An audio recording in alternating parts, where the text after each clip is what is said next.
만약 우리 국민들께서 박근혜가 싫어서 그 반대편의 후보만 뽑는 그런 선택을 한다면 5년 동안 또 후회할 대통령을 뽑게 될 가능성이 굉장히 높은 상황입니다.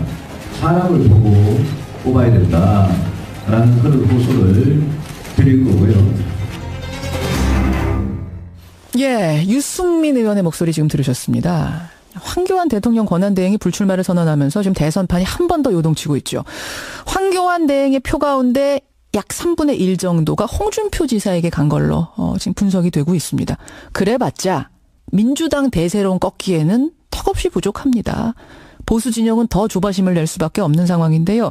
이런 상황에서 바른정당의 대선 주자 유승민 의원이 앞에 들으신 그런 말을 한 겁니다. 박근혜가 싫어서 그 반대편 후보를 뽑으면 5년간 또 후회할 가능성이 크다. 내가 대통령이 되면 민주당이 원하는 정권 교체가 그때 이루어지는 거다. 이게 무슨 얘기인지 바른정당 대선 주자 유승민 의원 직접 만나보죠. 유 의원님 안녕하세요. 예, 안녕하십니까. 아니 박근혜가 싫어서 그 반대편 후보 뽑으면 5년간 또 후회한다. 이게 무슨 말씀이세요? 이제 탄핵도 끝났고요. 예. 과거만 보지 말고 미래를 보는 그런 선거가 되면 좋겠다는 뜻인데요. 지금 민주당 후보들로 주장하는 게, 그분들 주장하는 게 정권 교체만 되면 예. 아무나 좋다.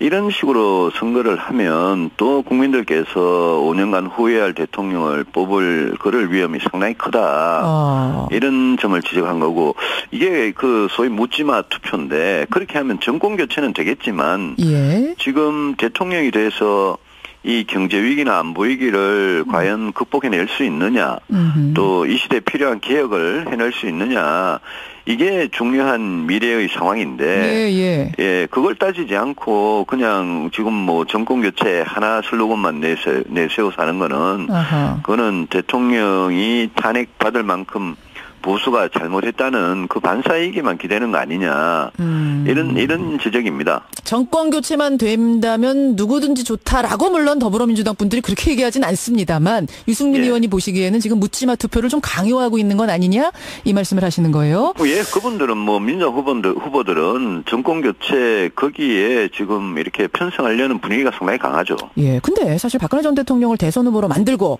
예. 함께 국정을 이끌어온 정당에 대한 심판 의지도 분명히 국민들한테는 있는 거거든요. 책임이 어느 정도 있는 것 아니냐.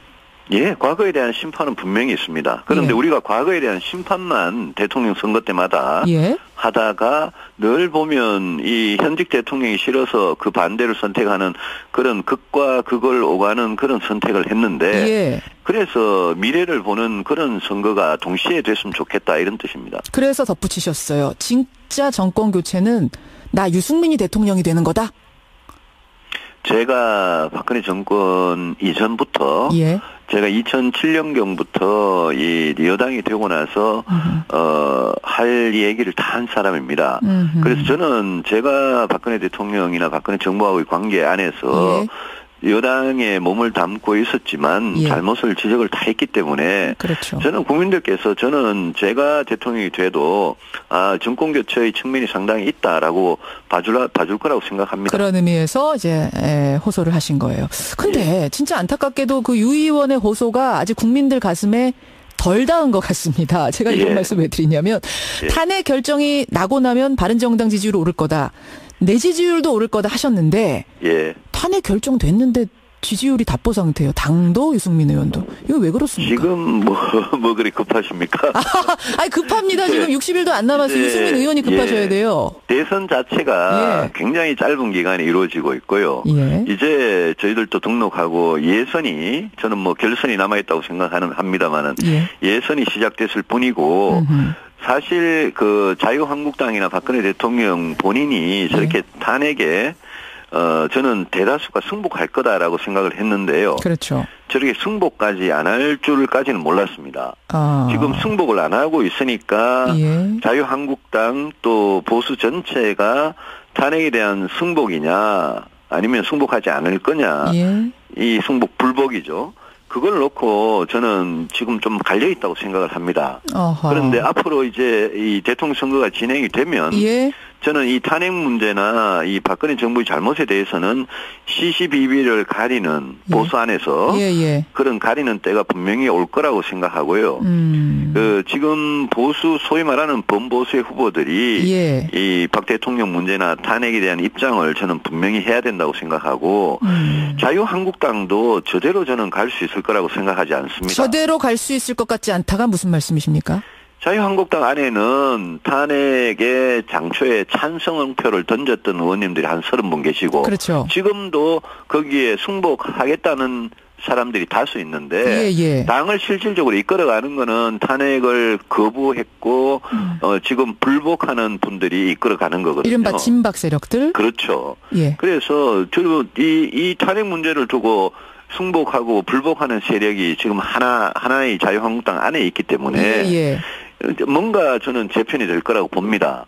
아, 거기에 있는 분들이 그러면 바른정당으로 더 나오실 거라고 나올 수도 있고요. 어느 정도나 가능성이 있다고 보세요? 그 자유한국당의 변화는 지금은 이제 소속 의원들이 만들어가는 건데요. 그분들도 뭐 민심도 살피고 하겠죠. 근데 그분들이 탄핵에 승복하는 분들이 거기에 남아있으면서 탄핵에 불복하는 그런 대통령 후보를 선택하는 거. 이거 저는 쉽지 않다고 봅니다. 정치적으로. 그렇게 보시는군요. 결국은 이제 거기에서 또 옥석이 가려지면 국민들 표는 그때 바른정당도 좀 올라갈 수 있지 않겠냐 그 말씀하시는 거죠? 그래서 예선을 치르면서 이제 예선을 치른다는 거는 각 정당이 자기 후보를 선택을 하고 그 이후에 연대나 단일화 가능성을 남겨두는 건데요. 결국 마지막에는 민주당 후보하고 상대해서 이길 수 있는 본선 경쟁력이 중요한 거 아니겠느냐. 알겠습니다. 근데 저는 지금 들으면서 좀 의아했던 것이 여전히 자유한국당은 진박 세력들이 자리 잡고 있다. 영향력을 행사하고 있다라고 말씀하시면서 유승민 의원은 왜 범보수 단일화를 대선에서 해야 된다라고 계속 주장하세요? 그분들하고 못하는 거 아닙니까? 변함이 없는데요. 진보라는 세력은 97년과 2002년에 두 번 집권할 때 그때는 아주 극과 극의 진보와 보수의 무원칙한 단일화로 집권을 했습니다. 제가 말씀드린 거는 지금은 보수가 후보를 단일화해도 이기기 힘든 선거인데 단일화 필요성을 제가 제기한 건 문제가 없고요. 다만 지금 말씀하신 대로 자유한국당의 경우에는 탄핵에 대한 승복과 불복 이렇게 나뉘어져 있기 때문에 그렇죠. 탄핵에 불복하고 헌법재판소의 결정에조차도 승복하지 못하는 만약 그런 후보가 자유한국당의 대선 후보가 된다. 그렇게 되면 저는 단일화에 대해서 다시 한번 생각해 봐야 되겠다. 그러면 지금 후보로 공식 출마한 분들 중에 뭐 김진태, 김진 이런 분들 이인재 후보는 어떠신지 잘 모르겠네요. 제가 지금 하여튼 탄핵에 대해서 반대했던 분이 그 당의 대선 주자가 된다 하면은 단일화 없다. 못한다. 저는 그거는 다시 생각해야 된다. 왜냐하면 이게 다시 생각이세요? 아니면 못하세요? 헌법재판소의 결정에 승복을 못하는 거 아닙니까? 그런 후보 같으면 과연 같이 후보 단일화를 할 수 있겠느냐? 못한다. 저는 상당히 어렵다고 봅니다. 어렵다. 그러면 홍준표 지사는 어떤가요? 홍준표 지사 같은 경우는 지금 그분은 애매하죠.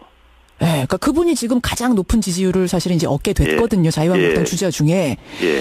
근데 이제 이분을 따로 떼서 제가 질문을 드리는 이유는 이분은 사실 친박도 아니고 그렇다고 뭐 친이도 아니고 본인 스스로 독립군이라 그러시는 분이잖아요. 독불장군 같이 나는 왔다. 그런데 헌법재판소 결정에 대해서는 굉장히 비판적으로 이야기를 해요. 맞습니다. 이 결정 이상하다는 얘기를 SNS에다 했습니다. 이분이.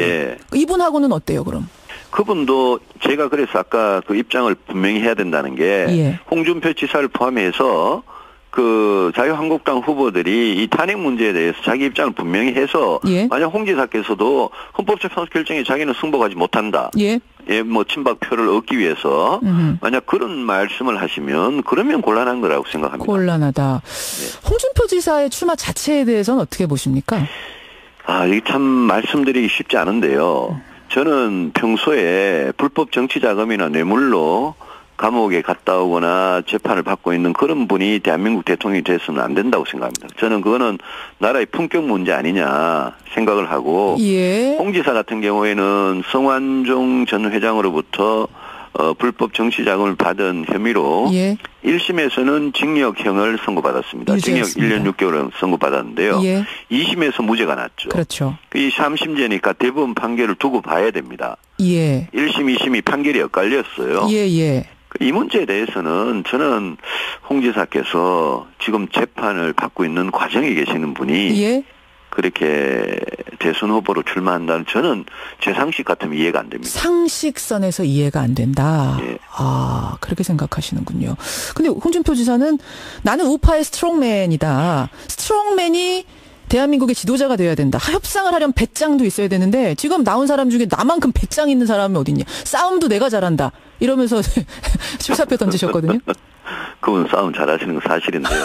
근데 그 홍준표 지사께서 예. 기존의 보수 정권의 어떤 잘못 같은 거를 예. 인정하지 않으시고 지금 우파라고 하시는데 우파라고 하지만 이 개혁적 보수와 거리가 먼 그런 낡은 우파로는 국민의 마음을 얻기가 힘들 거라고 봅니다. 이게 본선 경쟁에 관한 문제인데요. 예. 또 스트롱맨이라는 게 예. 말을 그냥 막 거칠게 한다고 해서 저는 강한 사람이라고 생각하지 않습니다. 이분은 아니 강단이나 과감성은 제가 뭐 훨씬 더 낫다고 생각합니다. 아, 그렇게 보시는군요. 알겠습니다. 시간이 별로 없지만 한 가지만 더 확인할게요. 예. 어제 김종인 전 대표가 오찬 모임에 초대했는데 그 자리 안 가셨어요. 조찬 모임이에요. 조찬 모임이었습니까? 예. 예. 왜 안 가셨습니까?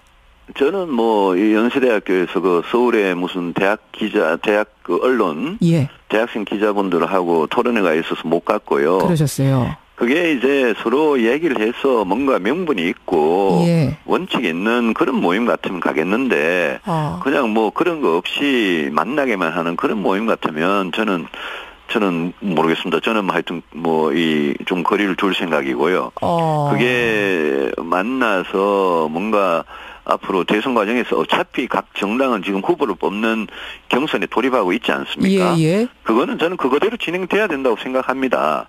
그 각 당이 후보를 뽑고 나서 국민의당이든 자유한국당이든 예. 아까 말씀 쭉 드렸던 그런 큰 원칙에 따라서 우리가 연대나 후보 단일을 할 수 있느냐? 예. 저는 그런 가능성이 이제 마지막에 남아 있기 때문에 예. 그걸 보고 뭐 김종인 전 대표님 같은 경우에도 그런 측면에서 뭔가 본인이 역할을 하시겠다는 뜻이 분명하면 예 그러면 같이 협력을 할 수 있는 거고요. 예. 좀 지켜보겠습니다. 그 문제는. 지켜보고 일단은 각 당, 각 세력이 뽑을 사람 뽑아놓고 얘기하지. 그렇습니다. 지금부터 예, 그거는 지금 피할 수가 없습니다. 예, 지금부터 텐트 얘기하고 뭐 거기 모여라 이건 아니라고 보시는군요.